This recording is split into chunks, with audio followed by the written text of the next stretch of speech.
yo les quiero hacer una pregunta. ¿Ustedes quieren ser bendecidos, hermanos? Amén. Recuerde usted la promesa que Dios le hizo a Abraham: benditos serán los que te bendigan y malditos los que te maldigan, y en ti serán benditas todas las naciones de la tierra. Así que esa bendición es para nosotros porque tenemos a Cristo en nuestro corazón, hermanos.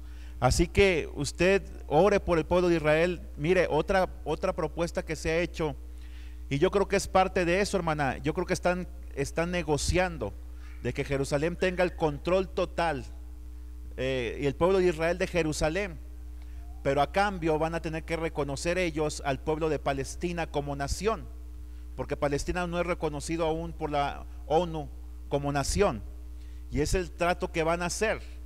Y todo se está acomodando, hermanos, precisamente para el tema que vamos a ver el día de hoy, porque la capital religiosa del reino del anticristo va a ser Jerusalén precisamente, y se requiere que entonces Jerusalén tenga el control total de esta ciudad, el pueblo de Israel, que controle completamente la ciudad. Así que lo que estamos viviendo hoy es simplemente la historia profética que está en la palabra de Dios.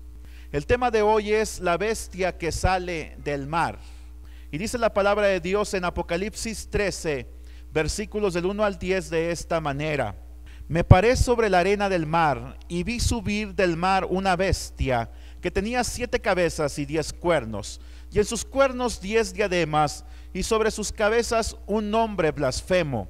Y la bestia que vi era semejante a un leopardo, y sus pies como de oso, y su boca como boca de león, y el dragón le dio poder y su trono y grande autoridad. Vi una de sus cabezas como herida de muerte, pero su herida mortal fue sanada, y se maravilló toda la tierra en pos de la bestia. Y adoraron al dragón que había dado autoridad a la bestia, y adoraron a la bestia diciendo: ¿quién como la bestia? ¿Y quién podrá luchar contra ella? También se le dio boca que hablaba grandes cosas y blasfemias, y se le dio autoridad para actuar 42 meses. Y abrió su boca en blasfemias contra Dios, para blasfemar de su nombre, de su tabernáculo y de los que moran en el cielo. Y se le permitió hacer guerra contra los santos y vencerlos. También se le dio autoridad sobre toda tribu, pueblo, lengua y nación. Y la adoraron todos los moradores de la tierra, cuyos nombres no estaban escritos en el libro de la vida del Cordero que fue inmolado desde el principio del mundo. Si alguno tiene oído, oiga. Si alguno lleva en cautividad, va en cautividad. Si alguno mata a espada debe ser muerto. Aquí está la paciencia y la fe de los santos. Amén. Yo quiero iniciar este tema haciendo una pregunta, y la pregunta es: ¿está el tiempo ya maduro para la aparición del anticristo? Precisamente el hecho de que el pueblo de Israel esté tomando el control de Jerusalén, la capital, es un indicativo de que todo se está preparando para la aparición del anticristo, porque él va a gobernar a nivel mundial, a nivel internacional, teniendo a Jerusalén precisamente como su capital. Va a tener varias capitales. Una de ellas se dice que va a ser la capital económica. Hay quien dice que es Nueva York, porque Nueva York es el más importante centro financiero del mundo, aunque ya no tanto realmente. Otros dicen que va a ser Babilonia reconstruida, esa ciudad que estuvo hace mucho tiempo en las llanuras del Sinar y que Nabucodonosor edificó, y que hace un tiempo, hace al menos 20 años, Saddam Hussein trató de reedificar. La capital religiosa va a ser Jerusalén. Otros dicen que la capital política va a estar en Roma. Ahora, no podemos saber todo esto con certeza, pero lo que sí podamos darnos cuenta es que el panorama profético se está cumpliendo. Jerusalén y el pueblo de Israel ahora tienen que reconocer a los palestinos como nación. Están haciendo simplemente un trueque, cuando que Dios le indicó al pueblo de Israel que nunca hicieran concesiones con las naciones vecinas. Ahora, ¿está el tiempo ya maduro para la aparición del anticristo? De hecho, voy a adelantar un poco este argumento. Desde 1948, el 14 de mayo de 1948, la ONU reconoció a Israel como nación, con un territorio propio. Pero hasta hoy ellos han compartido la capital, Jerusalén, con el pueblo de Palestina. Miles han regresado a su patria original. Hay incluso un ministerio llamado Alas de Águila, el cual se encarga de proveer pasaje y los primeros meses de manutención para cada judío que regresa, porque es importante que la nación esté poblada. El problema es que ahora hay una sobrepoblación, y hace un mes hubo disturbios en Jerusalén precisamente por falta de empleo y por falta de habitación, porque los hogares o las casas se han hecho muy caras, muy costosas. Pero quiero decir otra cosa. De hecho, el anticristo podría ya estar entre nosotros. El anticristo podría ya vivir, porque nos hemos dado cuenta que una gran parte del panorama profético se ha estado cumpliendo. Quiero leer esto. Los disturbios mundiales presentes en el ámbito económico, político y social van a hervir en una confusión ingobernable que culminará durante el periodo de la tribulación que se aproxima rápidamente. Entonces el populacho correrá a proclamar a este poderoso y suave pacificador como el Salvador del mundo. ¿Cuándo? Precisamente después del arrebatamiento. Uno de los factores claves que levantará al mundo y le hará aceptar los poderes y el magnetismo sobrenatural del anticristo es la aceptación mundial sin precedentes del ocultismo y lo sobrenatural.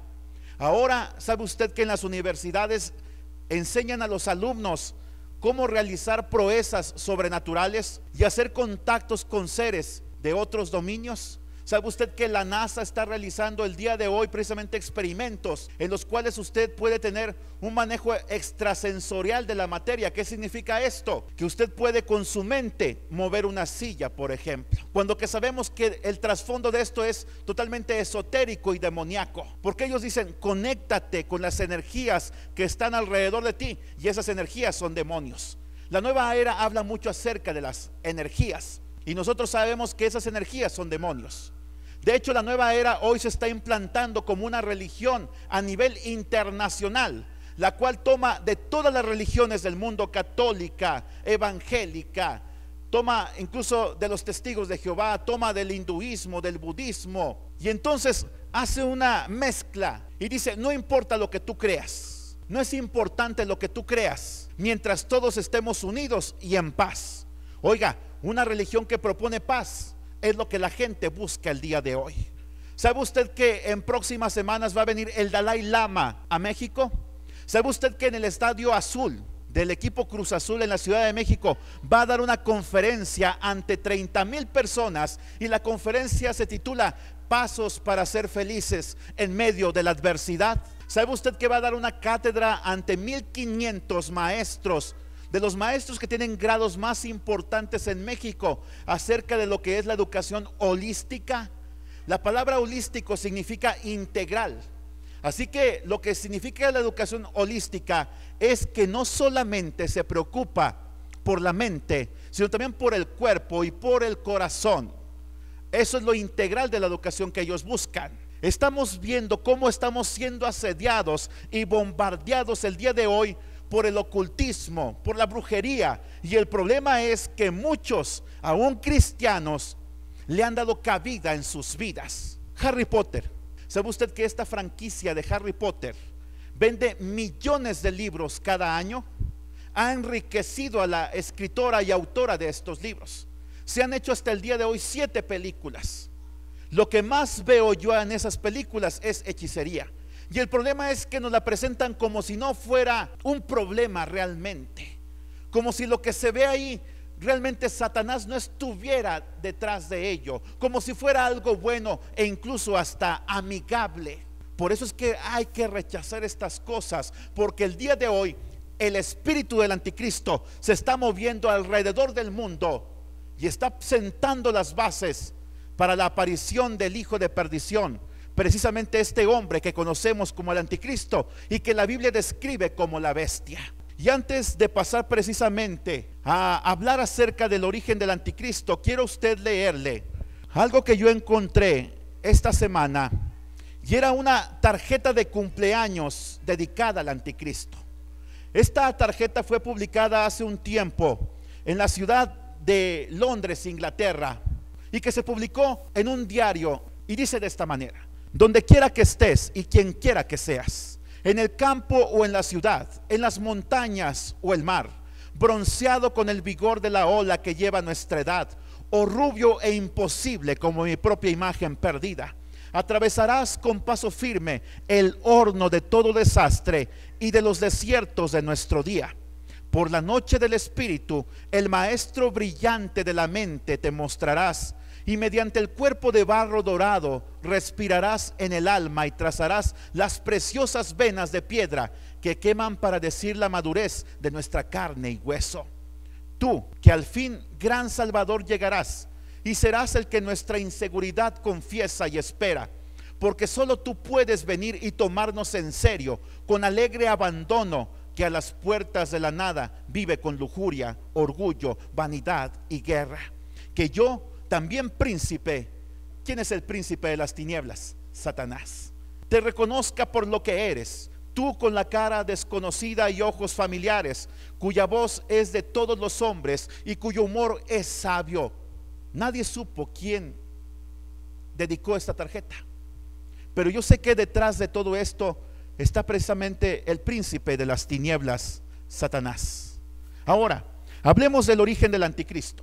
El anticristo, como dice la palabra de Dios en Apocalipsis capítulo 13, versículo 1, quiero leer nuevamente este versículo. Dice: me paré sobre las arenas del mar y vi subir del mar una bestia que tenía 7 cabezas y 10 cuernos.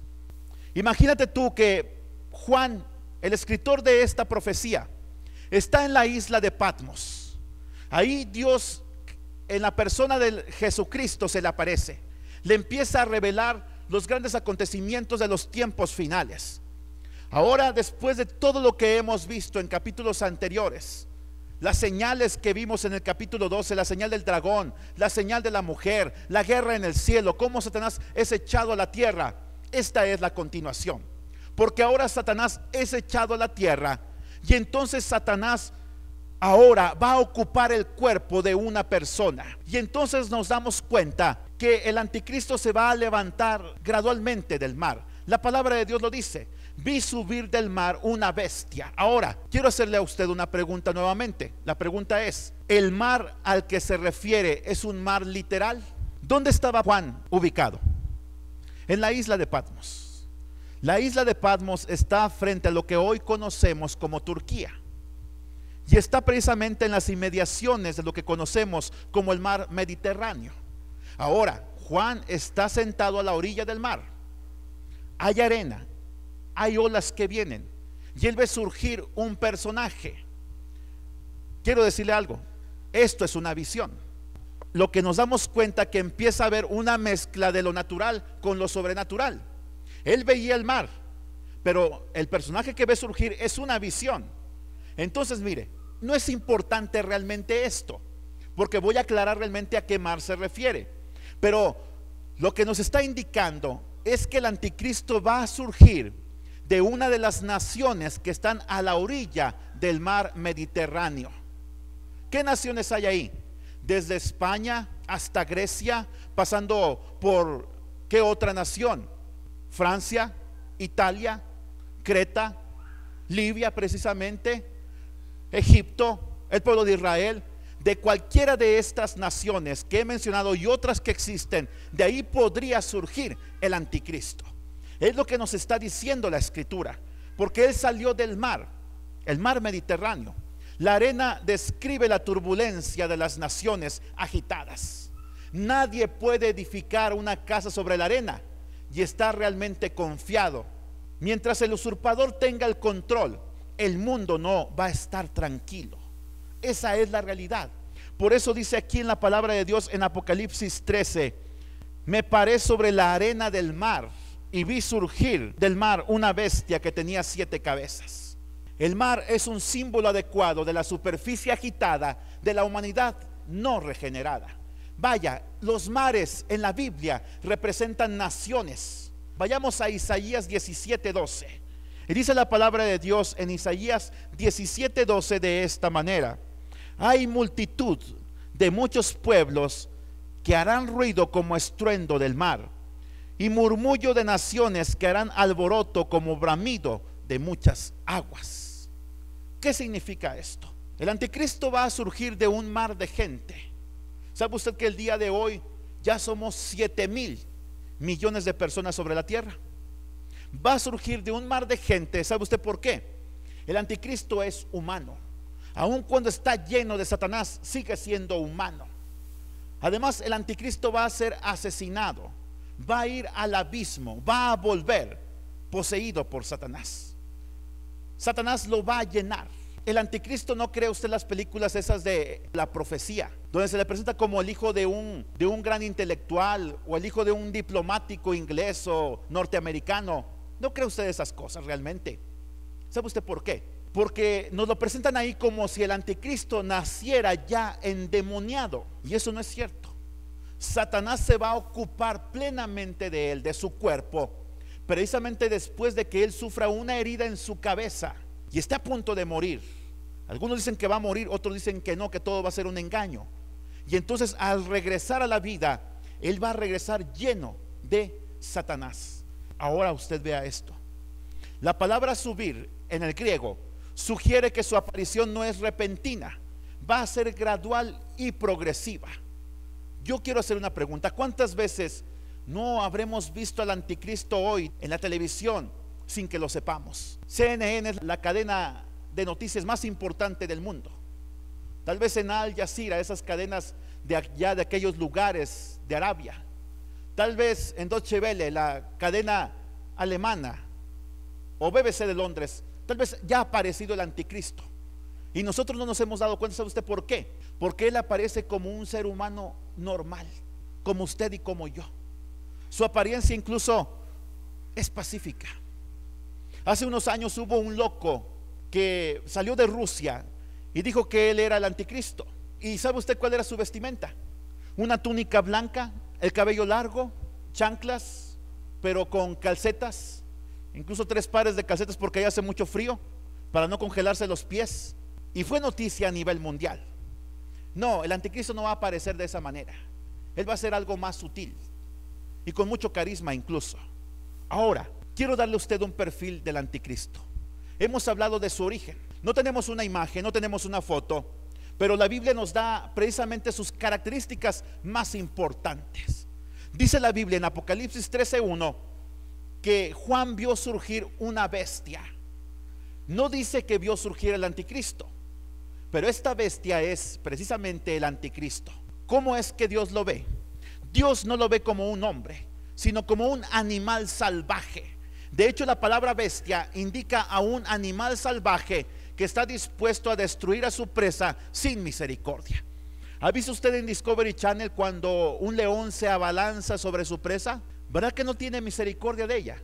¿Verdad que no está dispuesto a dejarla ir? Incluso cuando el león se ha abalanzado sobre ella, vienen otros leones más jóvenes y vienen y la empiezan a destrozar. Es lo que está indicando. Es un animal salvaje. Sin embargo, al principio de la gran tribulación, el anticristo sutilmente se va a presentar de una manera amable y pacífica. Los primeros 3 años y medio de la gran tribulación van a ser de paz alrededor del mundo. Grábese usted esto: arrebatamiento es inminente. No sabemos cuándo va a ocurrir, pero puede suceder en cualquier momento. Puede incluso suceder el día de hoy. Mire, las noticias de esta semana, ¿cuáles fueron? En Israel salieron unos terroristas del desierto y empezaron a atacar con granadas, con misiles, con cuernos de chivo. Empezaron a atacar camiones de pasajeros en la carretera en medio del desierto. ¿Qué fue lo que sucedió hace 8 días en Torreón? No fue tanto de que si hubo heridos o no, porque no los hubo. Muchas cosas se han dicho en Torreón. Lo importante es que se sembró el terror en los corazones de la gente que iba a ver un partido de fútbol, que iba a convivir con sus seres queridos y sus amigos. ¿Qué fue lo que sucedió esta semana? ¿Cuándo fue? El jueves, en el Casino Royal en Monterrey. Usted lo sabe, fue la noticia de la semana. 53 personas, fueron 52, pero una mujer estaba embarazada, así que son 53. Ese bebé que llevaba en su vientre cuenta. Hasta el día de hoy no sabemos quiénes fueron los autores materiales de este crimen, de esta salvajada. Pero lo cierto es que todo esto vino a destapar toda una cloaca. ¿De qué? De corrupción. Porque hoy se dice mucho incluso de que ellos no tienen permiso. Tenían un permiso para un negocio, pero hay 10 casinos en todo México que ostentan ese permiso. ¿Qué más se ha dicho? ¿Sabe usted que detrás de las puertas de emergencia había una pared tapando? Así que era imposible que esa gente se salvara. Y hoy salió el abogado diciendo: los que tienen la responsabilidad de pagar y de indemnizar a los familiares de las víctimas no somos nosotros, porque nosotros no tenemos la culpa de que hayan llegado ahí a matar gente. Oye, qué irresponsabilidad, eso no se dice. Y luego los jueces que les dieron autorización a ellos para poder abrir ese negocio, que mire, los casinos, déjeme decirle una cosa, los casinos no son centros de entretenimiento, son centros de pobreza, de miseria. Ahí mucha gente nada más va a perder el cheque que ganó con el sudor de su frente entre semana o en la quincena trabajando.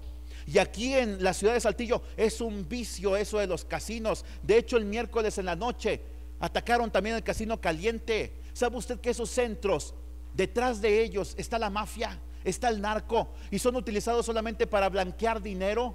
Así que la gente que va a esos lugares, mire, siento compasión por los que murieron, porque ellos no tenían la culpa, ellos no eran criminales, ellos fueron víctimas, pero ellos tenían un vicio, el vicio de las apuestas y del juego, que es un vicio tan letal como el alcoholismo, como la drogadicción. Ahora, ¿por qué estoy diciendo todo esto? Porque nos estamos dando cuenta que el día de hoy están sucediendo cosas que nunca habíamos visto. De hecho, ¿cuándo habíamos visto que el presidente de la República saliera en cadena nacional diciendo esto es terrorismo? Nunca había acontecido en nuestra nación. Otra cosa que sucedió en Nueva York, en todo el este de Estados Unidos, hubo un terremoto cercano a los 7 grados Richter. ¿Sabía usted eso? ¿Sabía usted que esa zona no es de terremotos? ¿Sabía usted que los neoyorquinos se preguntaban: oye, esto nunca ha sucedido aquí? Hace 114 años que no temblaba con esa magnitud. El terremoto fue similar al que ocurrió hace 2 años precisamente en Haití. Pero en Haití el problema es que las edificaciones no estaban bien construidas, por eso hubo tantos muertos, casi 200,000. Ya casi está bien construido. Pero algo que le sorprendía a la gente es esto: nosotros nunca habíamos visto algo así. Nunca se habían visto las cosas que hoy se están viendo. Además, ¿sabe usted que el día de hoy está llegando un huracán llamado Irene a la ciudad de Nueva York? 250,000 personas fueron evacuadas. Son cosas que nunca se habían visto. ¿Sabe usted que la ciudad de Nueva York está asentada sobre una isla, una parte de ella, la isla de Manhattan, que es el centro financiero del mundo? Y sabe usted que ellos están a nivel del mar, algo así como lo que yo estoy en esta plataforma sobre el piso de este lugar. Así que cualquier desastre meteorológico los va a inundar a ellos y va a causar una gran destrucción. Y el presidente Obama, él mismo lo dijo: nunca se ha visto algo como esto. Las cosas que se están viendo hoy nos están indicando que la aparición del anticristo es inminente, tan inminente como lo es el arrebatamiento de la iglesia. Y después de que la iglesia sea arrebatada, él va a reinar primero 3 años y medio en medio de la paz. Miren, hermanos, hace un tiempo, hermanos, no sé si a usted le ha pasado, a mí sí me ha pasado. Hace un tiempo yo me alejé de Dios y sé que ya no me va a volver a pasar, porque aprendí la lección. Y cuando volví dije: ya no vuelvo para atrás. Y precisamente lo que le voy a contar, 2 experiencias que yo tuve, fueron las que me hicieron pensar seriamente acerca de todo esto que hoy estamos viendo y lo que significa realmente el cristianismo. Yo andaba mal en mi vida, hermanos. No andaba en una vida pecaminosa, pero simplemente, hermanos, había dejado de ir a la iglesia. Yo no leía la Biblia, yo no predicaba. Según yo me portaba bien, pero en esto del cristianismo no hay términos medios: o eres o no eres. Empecé a convivir con el mundo, y lo voy a decir así, y espero que usted lo tome con seriedad y que usted lo tome con madurez, lo que le voy a confiar esta mañana. Incluso llegué a tomar cerveza. Máximo me tomaba 2, mi filosofía era 1 y máximo 2, porque después me emborracho. Sí, pero toda la gente que me vio tomando y que sabía que yo era cristiano, no sabes cuánto le he pedido a Dios perdón por ello, por mi mal testimonio. Llegué a tomar cerveza, lo voy a admitir. Nunca me emborraché, nunca me verías borracho, Pero el solo hecho de que a un cristiano se le vea con una cerveza en la mano, ya es un mal testimonio. Y yo me tuve que arrepentir de ese pecado. Ahora, quiero decirte esto. Yo andaba mal, yo no iba a la iglesia, yo no diezmaba, hermanos. Y miren, quiero decirle una cosa: si usted no diezma, no se va a ir al infierno, pero se va a perder muchas bendiciones en su vida aquí y allá en el cielo. Así que cuando usted diezma, es una inversión para la eternidad. Cuando usted diezma, está diciéndole a Dios que todo lo que es suyo realmente no es suyo, le pertenece a Él. Todo es un préstamo en su vida. Así que yo quiero aclarar esto: usted no se va al infierno por no diezmar. Es más, yo quiero decirles una cosa: si no quieren diezmar, no diezmen. Es más, mejor depositen sus diezmos en las ofrendas. De todos modos no se pierdan la bendición. No sé por qué estoy diciendo esto realmente, pero miren, yo sé que los tengo en ascuas porque están diciendo: ¿qué fue lo que pasó realmente? Mire, pasó esto. Una noche yo estaba dormido. Éramos mi esposa Verónica, yo e Isaac, que había nacido. Isaac tenía apenas 1 año de edad. Y esa noche, hermanos, yo me desperté muy alterado, sudando. Estaba en la ciudad de Río Bravo, Tamaulipas. Hace mucho calor, pero teníamos aire acondicionado. Me desperté sudando, hermanos. Yo había tenido un sueño, y el sueño era este: aquí en la ciudad de Saltillo, por la calle de Allende, antes de llegar a Presidente Cárdenas, no sé si han visto ustedes que hay un negocio de autos. ¿Cómo se llama? Chevrolet. Iba yo caminando por esa parte, hermanos, y yo soñé que había mucha vigilancia. Pasaban patrullas y patrullas del ejército, de la policía estatal, de la policía federal, y había mucha seguridad, sí, pero había un ambiente muy tenso. ¿Y sabe usted qué fue lo que más me sorprendió? Darme cuenta de que el arrebatamiento ya había ocurrido. En mi sueño me di cuenta de ello. Y lo que ocurrió fue que me di cuenta que yo me había quedado. Por eso fue que yo me desperté, porque yo hice una evaluación de mi vida, cómo es que yo la estaba llevando y cuáles serían las consecuencias de ello si Cristo hubiera venido por su iglesia y yo me hubiera quedado. Primera llamada de atención: no crea que las cosas cambiaron. Traté de tranquilizar mi mente y seguir con mi estilo de vida. ¿Y sabe usted qué fue lo que pasó después? Otro sueño en el cual yo estaba en la iglesia presbiteriana Berea, en Río Bravo, Tamaulipas, escondido en el closet de la casa pastoral, mientras se llevaban a mi familia.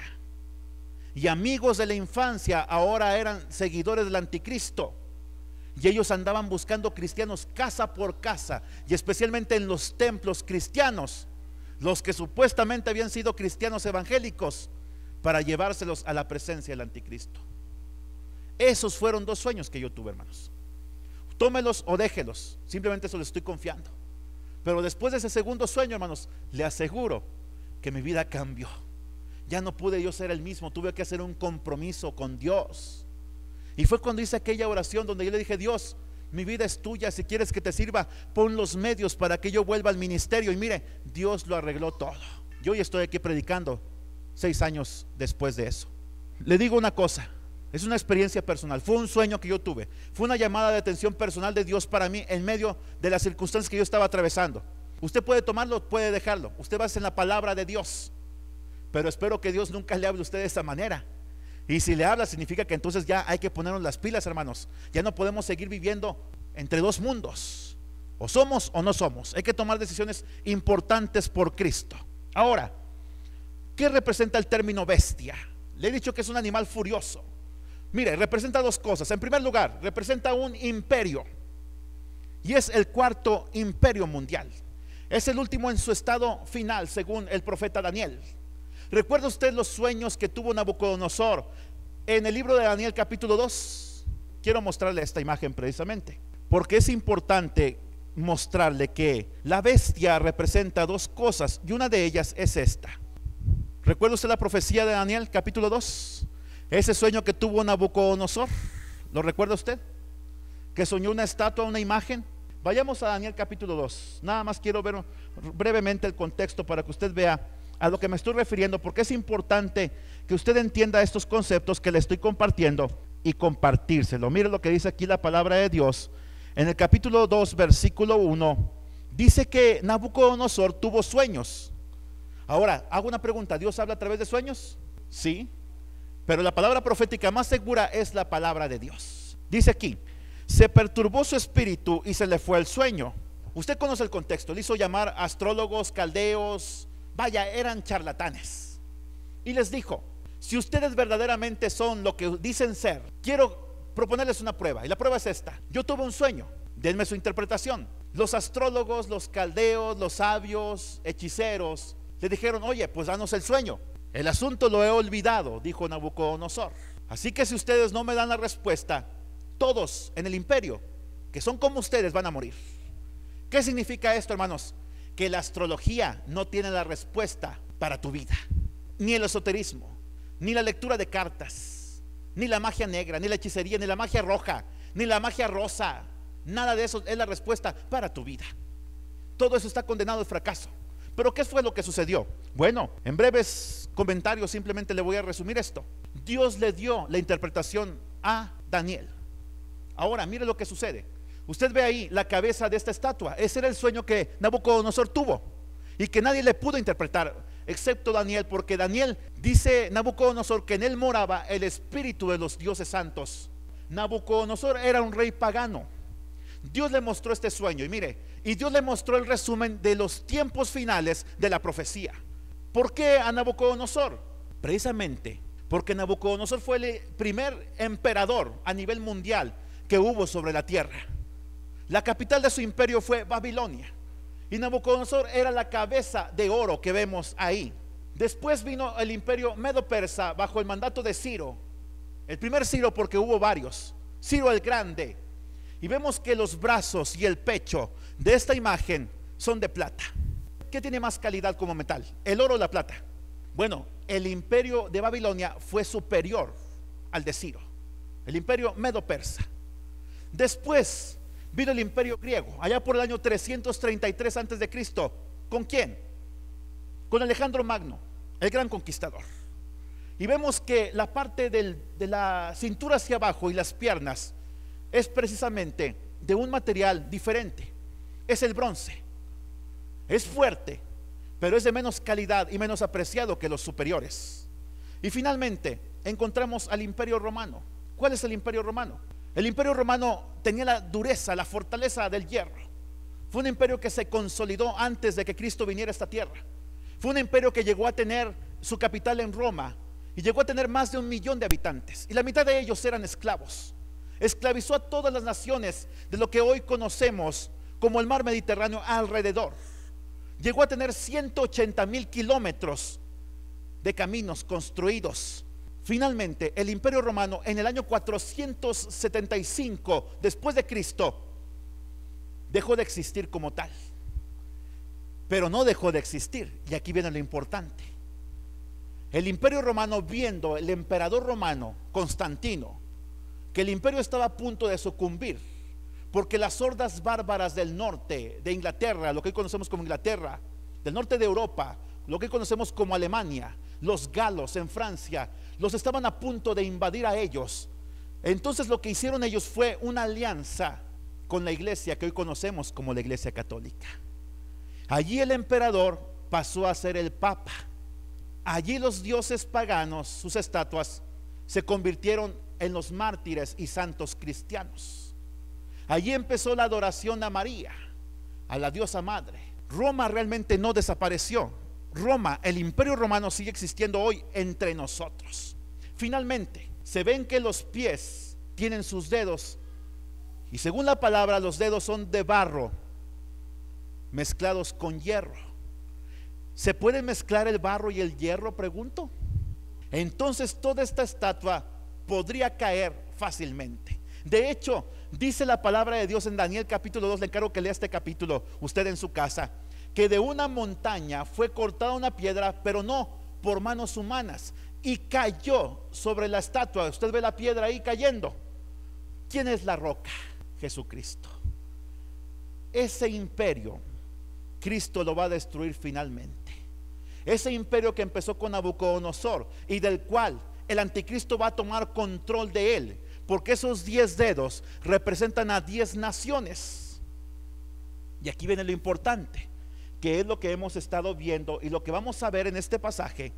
Y aquí viene lo importante de lo que yo le quiero decir, porque a este hombre Nabucodonosor se le dio la bendición de que él conociera el final de la historia.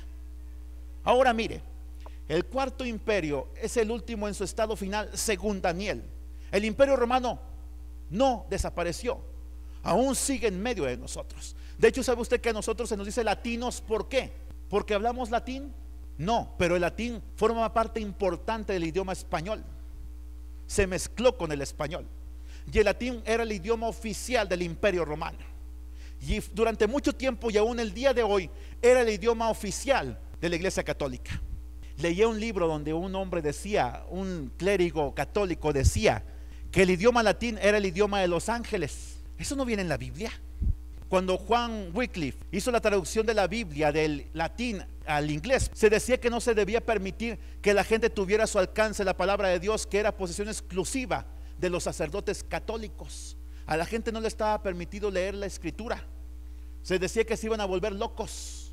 Es que les daba miedo, miren, que la gente se diera cuenta de la verdad, de cuán sumidos los tenían ellos en la ignorancia y en la perdición. Ahora, la bestia representa dos cosas: un imperio, pero además representa a un individuo íntimamente ligado con este reino como su líder supremo o su emperador. ¿Cuáles son las características que nos da la Biblia? Mire, quiero darle las características. En primer lugar, va a ser un líder carismático, convencerá a las masas con su capacidad de oratoria. Va a ser guapo, por cierto. Va a ser una especie de William Levy, ¿sí? Créalo. ¿O qué otro? A ver, ¿qué otro? Justin Bieber, ¿verdad? ¿Quién más? Otro, díganme otro. Brad Pitt. Bruce Willis, ya para las hermanas un poquito más grandes, ¿verdad? Mire, va a convencer a la gente con su capacidad de oratoria, con su carisma. Y no solamente él va a hablar grandes cosas, dice aquí que hablaba grandes cosas, pero además hablaba grandes blasfemias. Él va a empezar a injuriar a Dios. También su imagen va a hablar. Apocalipsis 13:15 dice que se le va a construir una imagen, y que esta imagen va a hablar y va a mandar matar a todos aquellos que no le adoren. ¿Cuál fue la respuesta de Nabucodonosor cuando tuvo el sueño de esa imagen que le mostré hace un momento? ¿Sabe usted qué hizo? El tonto mandó construir una estatua de oro en el campo de Dura y mandó a todo mundo a que la adorara. La estatua tenía 60 pies de altura, 6 pies de anchura. Era fea la estatua, era como un poste recubierta de oro. Representaba a Nabucodonosor. Había 6 instrumentos musicales, mire, 6 instrumentos musicales que invitaban a la gente a la adoración de esta estatua. Allí estaban los 3 jóvenes hebreos, Sadrach, Mesach y Abednego, los amigos de Daniel. Daniel en ese entonces no estaba en ese lugar, él andaba de viaje. Pero imagínense esto: cuando se ordenó que hubiera adoraciones a esa estatua, había 30,000 personas en ese campo. 30,000 se arrodillaron, pero 3 permanecieron de pie. Esa fue la respuesta de Nabucodonosor. Dios le mostró la grandeza de los tiempos finales, y él cometió la tontería de convertirse más y sumirse aún más en la idolatría. Daniel capítulo 7, versículos del 7 al 8. Mira lo que dice aquí la palabra de Dios. Después de esto miraba yo en las visiones de la noche, y aquí la cuarta bestia, espantosa y terrible, y en gran manera fuerte, la cual tenía unos dientes grandes de hierro, devoraba y desmenuzaba y las hollaba con sus pies, y era muy diferente de todas las bestias que vi antes de ella, y tenía 10 cuernos. Mientras yo contemplaba los cuernos, he aquí que otro cuerno pequeño salía entre ellos, y delante de él fueron arrancados 3 cuernos. Mire, la bestia es el anticristo, pero también es el imperio romano. Cuando el imperio romano reviva, nadie va a poder hacerle frente a nivel mundial. Va a ser la primera potencia. En el año 2020, China va a ocupar el primer lugar a nivel mundial en cuanto a la economía y en cuanto a producción de bienes. Y Estados Unidos va a ser relegado a segunda posición como superpotencia. Pero el imperio romano va a ser superior a cualquier imperio que hoy exista sobre la tierra. Los testigos de Jehová dicen que Inglaterra y Estados Unidos son el imperio romano. Están totalmente equivocados en su interpretación. Pero mire, el imperio romano va a aparecer con gran fuerza. Dice aquí que nadie le puede resistir, pero dice que tenía 10 cuernos. Y de los 10 cuernos surgió un cuerno pequeño. ¿Sabe usted quién es?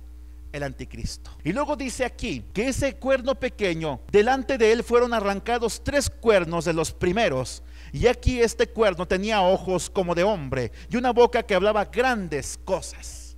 En esa confederación de naciones que vamos a conocer como el nuevo imperio romano, hermanos, va a haber 10 reinos y 10 reyes. Pero además, cuando surja el anticristo, 3 reyes se le van a oponer y él los va a derrotar y los va a asesinar. Y entonces él se va a poner como líder de todas las naciones y como líder del imperio romano. Es lo que está diciendo aquí la palabra de Dios. Ahora, dice que es el cuerno pequeño. Significa que tiene gran carisma, un carisma irresistible. Mire, dice el versículo 20 en Daniel capítulo 7. Asimismo, acerca de los 10 cuernos que tenía en su cabeza y de otro que había salido, delante del cual habían caído 3, y este mismo cuerno tenía ojos y boca que hablaba grandes cosas y parecía más grande que sus compañeros. Dice aquí que además no solamente va a tener carisma, sino que además va a ser un personaje físicamente atractivo. Va a ser guapo. Ya no vuelvo a decir los nombres porque sé que algunos se rieron ahorita que lo dije. Esta expresión, lo que dice aquí que va a ser grande, en el versículo 20, esta palabra grande significa abundante en tamaño y en rango. Va a ser alto, me imagino que hasta va a ser güero, ojo azul, así entre azul y verde. Sin embargo, mire, aquí ven la mala noticia. Daniel 11:37, búsquelo en su Biblia. ¿Está conmigo en Daniel? Del Dios de sus padres no hará caso, ni del amor de las mujeres. Muy guapo, pero homosexual. ¿De qué sirve eso? Por cierto, mire, hace 5 años la revista Conozca Más, una revista de circulación nacional, hizo una encuesta entre 500 personas. Y la pregunta era esto: cuando tú reencarnes, si tú crees en la reencarnación, le preguntaban, ¿en qué te gustaría reencarnar? El 7% dijeron que les gustaría reencarnar siendo hombres, les gustaría reencarnar como mujer. El 7.5% siendo mujeres dijo que les gustaría reencarnar como hombre. ¿Sabe usted que la nueva era, uno de sus postulados más importantes es la reencarnación, no la resurrección? Ellos dicen, tú puedes creer en la resurrección, pero mira, aquí lo bueno es la reencarnación. Dice esto la nueva era: tú a lo largo de tu vida estás acumulando un karma. El karma es el resultado de tus malas acciones, y ese karma un día se te va a regresar. Así que cuando tú mueras, si tus acciones o tu karma fue superior a tu dharma, el dharma son las buenas acciones, se van a poner en balanza. Y entonces, si tu karma pesó más, que por lo general pesa más, porque dice la Biblia que no hay hombre justo sobre la tierra que haga el bien y que nunca peque, no hay justo ni a un uno. Eso es lógico. Según lo que tú hayas hecho de maldad, vas a reencarnar en un animal. Si tuviste buen dharma, acciones justas, acciones buenas, vas a reencarnar como humano. Si tú tuviste acciones malas o un mal karma, vas a reencarnar como un animal. Probablemente reencarnes como un gusano, incluso como un perro, como un gato. ¿Hasta cuándo se va a romper este ciclo? Hasta que tu dharma sea superior a tu karma. Y entonces tú vas a llegar al nirvana. Te vas a tener un encuentro con la divinidad, que la divinidad para ellos no es un Dios personal como el que nosotros conocemos. La divinidad para ellos es el nada, es el nirvana, un estado de perfección en el cual tú dejas de ser. Así que para ellos no es importante el pecado, hermanos, porque no importa cuánto peques, hay otra oportunidad. ¿Qué dice la Biblia? Está establecido que el hombre muera una sola vez y después de esto el juicio. ¿Qué dice la Biblia en Romanos 6:23? La paga del pecado es muerte, muerte física y muerte espiritual. Así que dicen ellos, todo es cuestión de tiempo. Vas a llevarte muchas reencarnaciones hasta que al final llegues al nirvana. Así que no importa el pecado, no importa que, de hecho dicen ellos, el alma no tiene religión. ¿Sabe usted cómo se le conoce eso? Relativismo. Dicen ellos, no importa si eres homosexual, no importa si tú matas a alguien, no importa si tú mientes, no importa si adulteras, no hay ningún problema. ¿Sabe usted que hay un libro que se llama el Kama Sutra? Que es como el cantar. No lo voy a comparar sinceramente. Perdóname Dios por esta comparación. No es el cantar, es de la Biblia, es una aberración. Trae muy buenos consejos acerca de la relación sexual entre el hombre y la mujer. Pero así como empieza hablando acerca del hombre con la mujer, empieza hablando del hombre con un transvesti, el hombre con un transexual, un hombre con otro hombre, una mujer con otra mujer. Es una perversión. Está plasmando en sus páginas todo esto de lo que ellos creen, que no hay pecado. Así que no te preocupes. Oiga, ¿quién no quiere una religión así? Esa va a ser la religión del anticristo. ¿Quién no quiere una religión de un Dios que no te castiga, que no te está vigilando? Oiga, todo el mundo quiere esto. Y desafortunadamente hoy mucha gente se está tragando el cuento de una religión de hágalo usted mismo. Usted mismo puede llegar a ser Dios con 3 pasos. ¿A poco no es cierto? Es lo que hoy nos bombardean por los medios de comunicación, por la televisión. Que por cierto, el otro día en una estación de radio local, un hombre se quejaba porque a su niño de primer año de primaria, en la escuela su maestro sacó un libro y les dijo: ¿saben qué, niños? Aquí dice en este libro que no importa ustedes con quién se casen. Tú, Pepito, te puedes casar con Juanito, no pasa nada. Oye, un niño de 6 años, hasta una psicóloga que era lesbiana y que estaba en ese programa se aterrorizó. Dijo: un niño de 6 años no sabe distinguir esas cosas. Para que usted vea la basura con la que están bombardeando a nuestra juventud el día de hoy.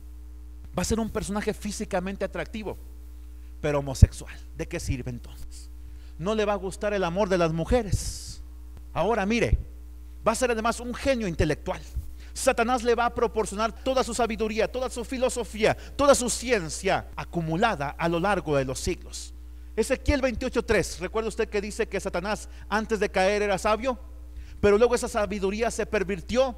Satanás sigue siendo sabio, pero su sabiduría solamente es para destruir y para engañar. Y el anticristo va a tener a su cargo y a su disposición toda esa sabiduría. Además, él va a gobernar con sagacidad, hablando de su sabiduría. Él va a mantener el poder por la autoridad delegada por Satanás. Ahora, él va a impulsar la economía global. Él va a recibir y va a administrar hábilmente todas las riquezas del mundo. Ezequiel 28, 4 y 5 se reconoce al anticristo en ese pasaje como un ser que va a ser hábil para la administración, para generar riquezas. Durante 3 años y medio va a haber una gran bonanza en la tierra, hasta que el Cordero de Dios empiece a desatar los sellos y empiecen a venir los juicios de Dios sobre la tierra. Entonces sí, toda esa bonanza se va a acabar. ¿Qué prefiere usted, hermanos? 3 años y medio, gozar de paz, seguridad, bonanza, un buen empleo, tener lo que siempre has tenido, pero sin Dios, y luego pasarte la eternidad sin Cristo? ¿O prefieres batallar ahorita, ya sea que partamos a su presencia o que Él venga por su iglesia, y entonces gozar por la eternidad de sus riquezas, lo que Él ha preparado para nosotros? Yo prefiero lo segundo, sinceramente. Ahora, sigamos adelante. Va a ser un dirigente cruel. Él va a perseguir a los creyentes por 3 años y medio, durante los 3 últimos años de la gran tribulación. Daniel 7:23, estamos en Daniel porque mire, cuando hablamos de Apocalipsis 13 es importante que relacionemos este pasaje con el libro de Daniel. Daniel también habla acerca del anticristo, tanto como habla el libro de Apocalipsis. Daniel 7:23, mire lo que dice. Dijo así: la cuarta bestia será un cuarto reino en la tierra, el cual será diferente de todos los otros reinos, y a toda la tierra devorará, trillará y despedazará. Él va a destruir la tierra. Los últimos 3 años y medio de la gran tribulación, Él va a presionar económicamente sobre todos los creyentes.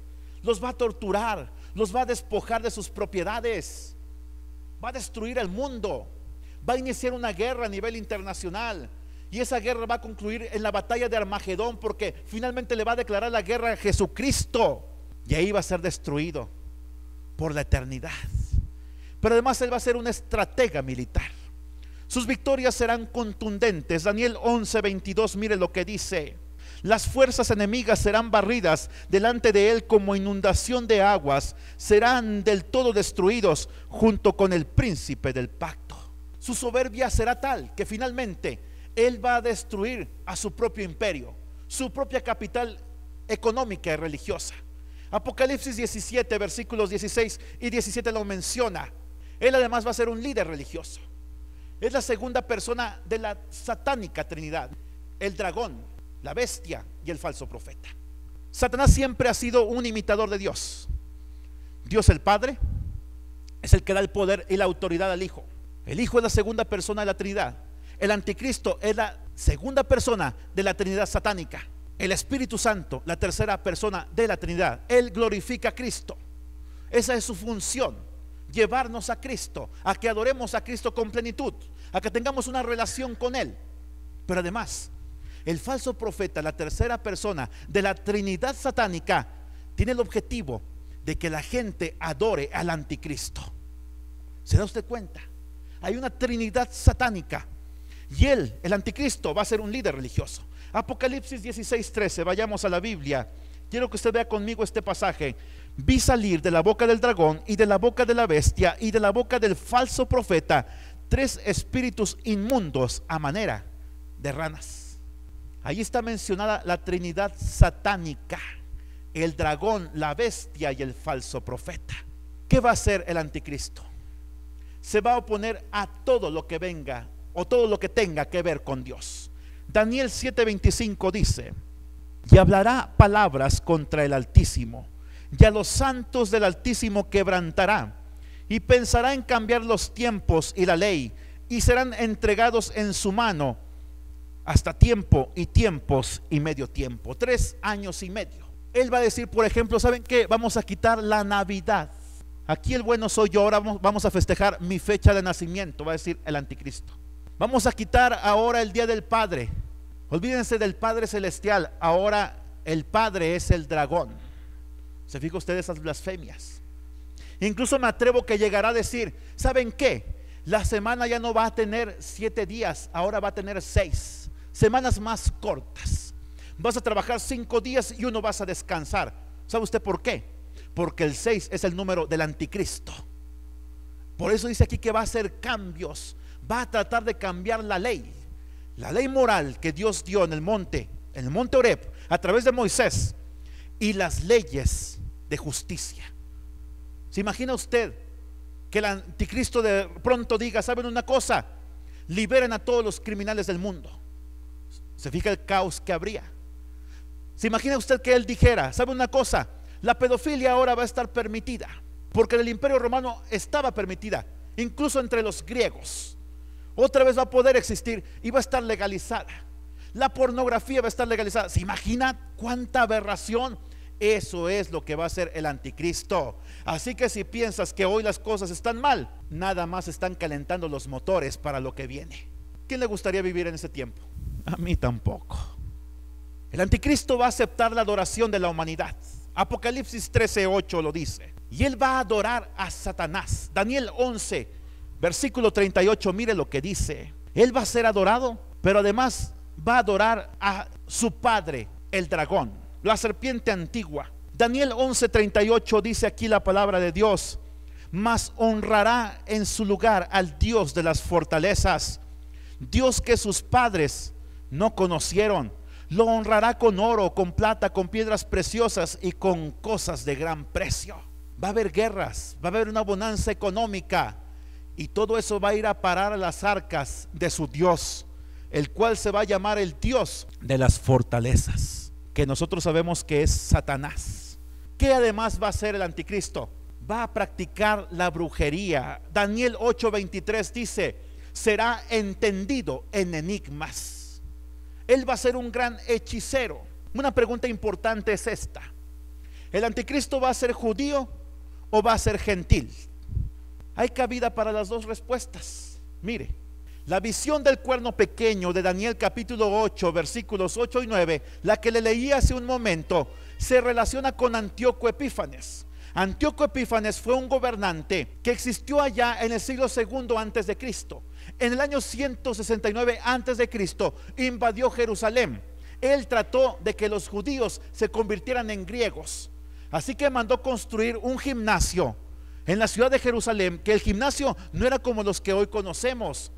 Era un lugar para la prostitución y para que los hombres anduvieran desnudos y para que tuvieran sexo entre ellos. Realmente eso es lo que estaba fomentando, la homosexualidad. Y él, Antíoco Epífanes, entró al templo de Jerusalén y ahí sacrificó a una puerca para profanar el templo. esta profecía de Daniel tiene que ver con el anticristo en tiempo final, pero además fue dada a Daniel en el año 500 antes de Cristo, para hablarle acerca de Antíoco Epífanes, este rey que yo le he hablado. Se puede indicar que el anticristo será gentil entonces. Antíoco no era hebreo, era griego. Si nos basamos en eso, el anticristo va a ser gentil, no va a ser hebreo. Sin embargo, Daniel 11:37 dice que el anticristo tal vez va a tener antepasados judíos, porque dice: el Dios de sus padres, del Dios de sus padres no hará caso. Así que se puede interpretar de las dos maneras. ¿Qué significa esto?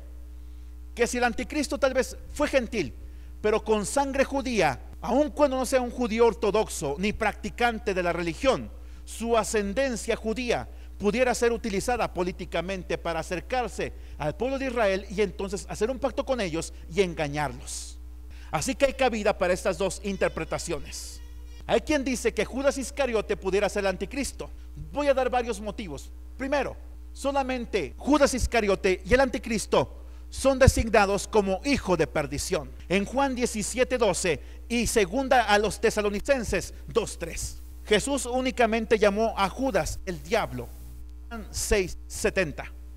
Judas es el único individuo mencionado en la Biblia de quien se dice que el diablo entró en él, así como el diablo va a entrar en el anticristo. Lucas 22:3.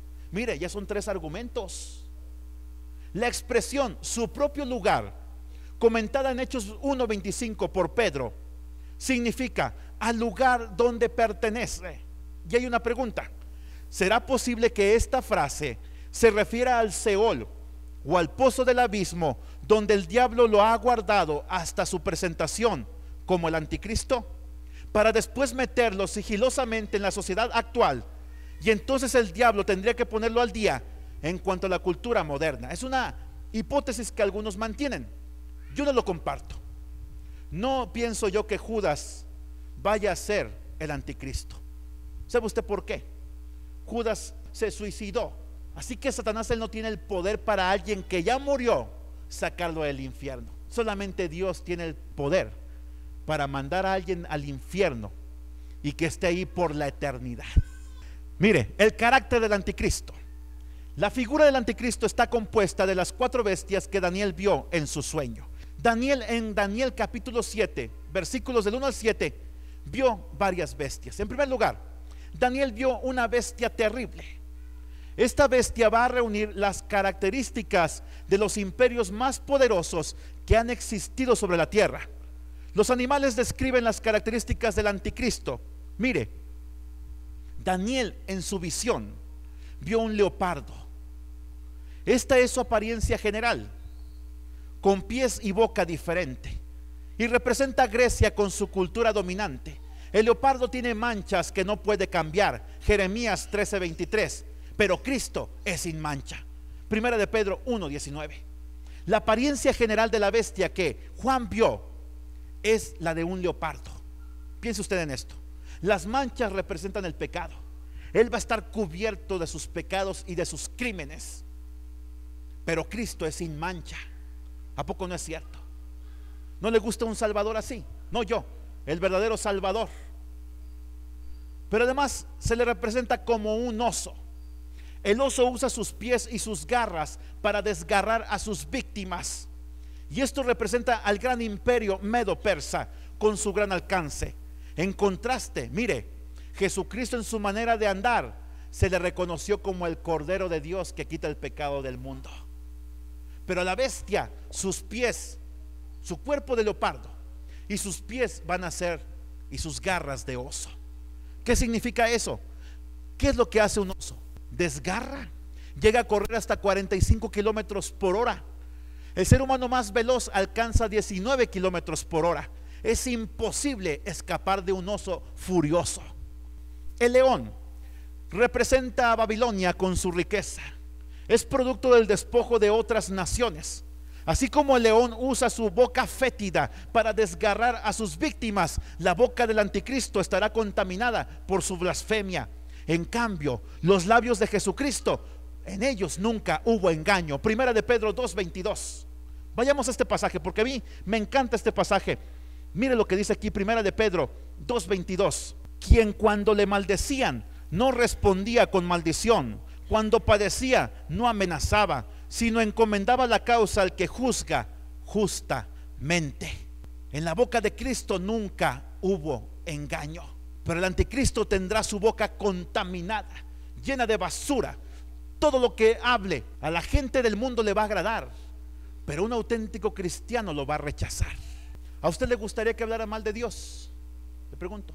Bueno, usted no hable mal de la gente, porque esa gente es creación de Dios.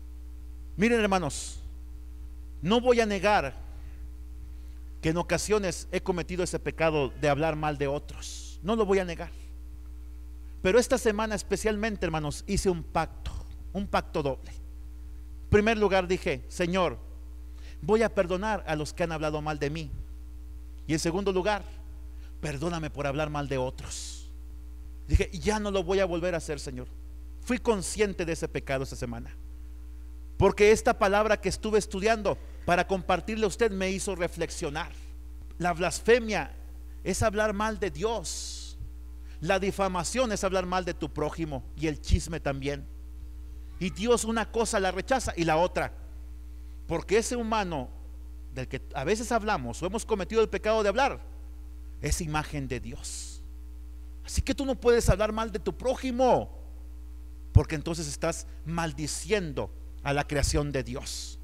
¿Ha visto usted la película de Oliver Stone titulada Alejandro Magno? Últimamente la han estado pasando por cable. Se las recomiendo. Históricamente solamente es la historia de Alejandro Magno. Cuando usted ve a Alejandro Magno en sus batallas, va a ver que trae un casco, y su casco es la cabeza de un leopardo.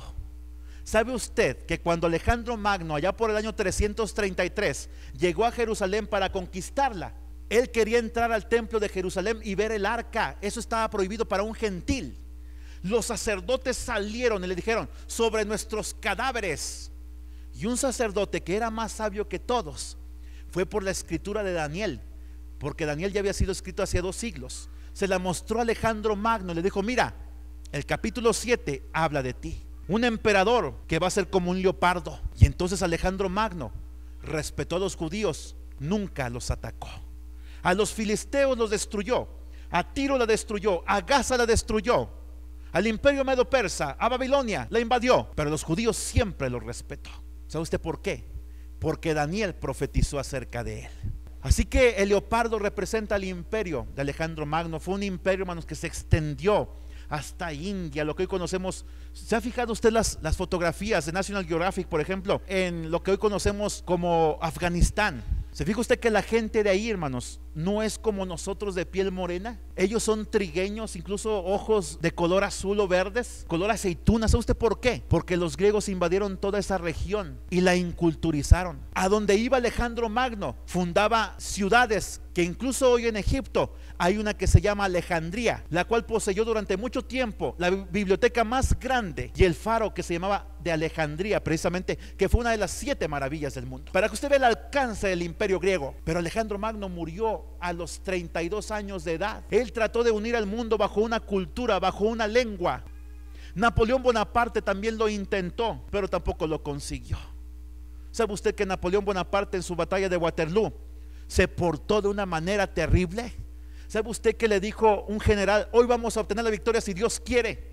Dijo: no, aquí no menciones a Dios, Dios no tiene nada que ver con esta batalla. Pues mire que Dios lo abandonó. ¿Y sabe usted por qué perdió Napoleón Bonaparte la batalla en Waterloo? Porque tenía almorranas y no se pudo sostener sobre su caballo. Para que usted vea lo que Dios hace con los príncipes del mundo.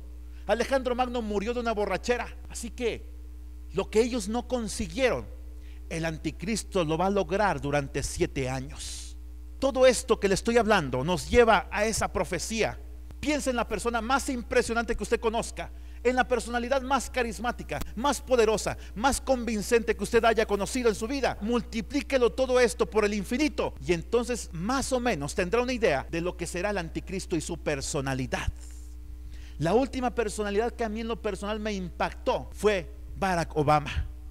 Sus discursos eran poderosos, me gustaba escucharlo. El día de las elecciones arrasó con una victoria contundente. Y el día de hoy, ¿dónde está Barack Obama? ¿Quién se acuerda de él?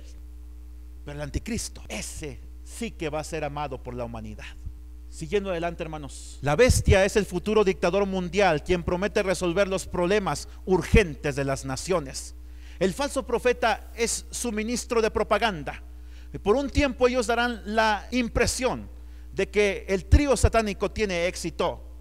El dragón le dio su poder, su trono y gran autoridad. Lo que Jesús rehusó aceptar de las manos del diablo, en Mateo 4:8, la bestia lo va a recibir gustosamente. Oiga, ¿a usted no le gustaría ganar $7,000 a la semana? Cuando inicié la casa de mi padre, la primera persona que gané para Cristo fue un varón. Dijo: mira, si tú hubieras seguido hablando, si yo me desmayo de la impresión cuando te oí predicar la primera vez. Me dijo así ese hombre. Mire, cuando se entregó a Cristo, estaba pensando en suicidarse. Su familia al borde del divorcio. No tenía empleo. Había cometido el pecado del adulterio y tenía una hija fuera del matrimonio. Su vida hecha pedazos. Y sabe una cosa, le entregó su vida a Cristo. Le dije: yo no sé qué hacer por ti. Le leí el Salmo 32. Le hablé algunas cuantas palabras de la experiencia de David con el pecado y cómo fue que él se volvió a Dios. Cuando David dijo en el Salmo 32:8: mi pecado te declaré y no escondí mis transgresiones, y tú perdonaste la maldad de mi pecado. Y la respuesta de Dios es: te haré entender y te enseñaré el camino en que tienes que andar. Sobre ti fijaré mis ojos. No seas como el caballo o el mulo, que tienen que ser castigados, porque si no, no entienden. Y ese hombre le entregó su vida a Cristo. Desde aquella noche durmió. A la siguiente semana consiguió trabajo. Su esposa le dijo: oye, veo un cambio en ti. Si sigues así, volvemos. ¿Y sabe qué pasó? Cuando en ese trabajo no ganaba lo que él ganaba antes, en el narco, mejor regresó a su vida antigua y dejó atrás a Cristo y su compromiso con Cristo. ¿Se fija usted? Hoy el Dios que manda en este mundo, en muchos corazones de la gente, no es Jesucristo, es el Dios de las riquezas. Hoy mucha gente por cosa de nada pierde sus principios. Cuando pases carencias, hermano, no te preocupes. Dale gracias a Dios si tu mesa está vacía. Si el refrigerador está lleno, dale gracias a Dios. Si está vacío, dale gracias a Dios. Si no tienes trabajo, dale gracias a Dios. Si tienes uno, cuídalo, sé eficiente en tu trabajo y agradécele a Dios por él. Pero dice el apóstol Pablo: en todo he aprendido a tener gratitud. Si tengo, tengo. Y si como, como para Dios. Y si no como, como también para Dios. Cuando yo estaba en el seminario, hermanos, a veces llegaba el director en la mañana y nos decía: ¿saben qué, jóvenes? No hay dinero en la cuenta del banco del seminario, así que vamos a ayunar. Y a veces hasta 3 días llegamos a ayunar, hasta que entonces milagrosamente Dios proveía. Pero aprendimos. Así que mire, Satanás va a controlar a la gente. El número 666, ¿lo conoce usted? ¿Ha oído hablar acerca de él? Mucho se ha hablado acerca de este número. Apocalipsis 13:16 dice: y hacía que a todos, pequeños y grandes, ricos y pobres, libres y esclavos, se les pusiese una marca en la mano derecha o en la frente, y que ninguno pudiese comprar ni vender, sino el que tuviere la marca o el nombre de la bestia o el número de su nombre. Aquí hay sabiduría.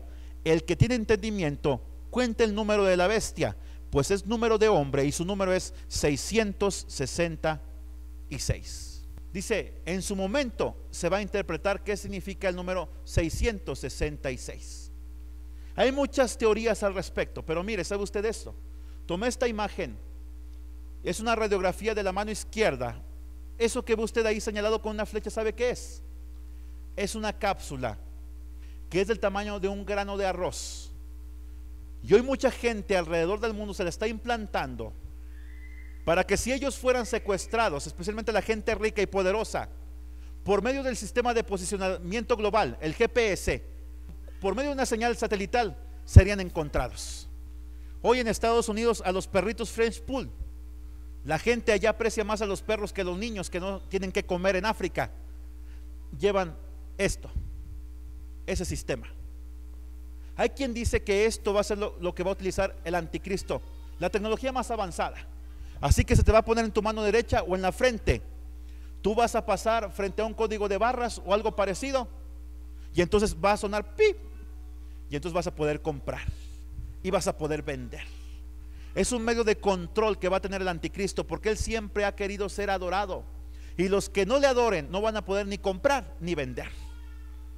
Así que entonces ahí sí preocúpense aquellos que se quedaron en el arrebatamiento, como aquel sueño que le platiqué hace un momento de mi experiencia, y que la despensa ahora sí va a estar vacía durante 3 años y medio, durante 7 años.